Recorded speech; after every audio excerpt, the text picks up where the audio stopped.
22 November 2025 Sundarban বঙ্গবেরিয়া rural and social welfare society সহ বিভিন্ন স্বেচ্ছাসেবী সংস্থা ও এনজিওর উদ্যোগে একটি গুরুত্বপূর্ণ সমাজ উন্নয়নমূলক কর্মসূচির আয়োজন করা হয়।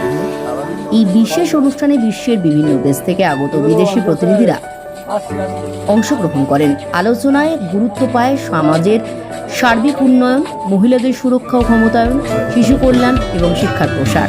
পাশাপাশি সুন্দরবন উপকূলীয় অঞ্চলের অন্যতম গুরুত্বপূর্ণ সমস্যা লবণাক্ততা মোকাবিলা, বিশুদ্ধ পানীয় জলের ব্যবস্থা এবং বৃষ্টির জল সংরক্ষণ ও তার কার্যকর ব্যবহারের বিভিন্ন পরিকল্পনা ও চিন্তাধারা নিয়ে বিস্তারিত আলোচনা হয়।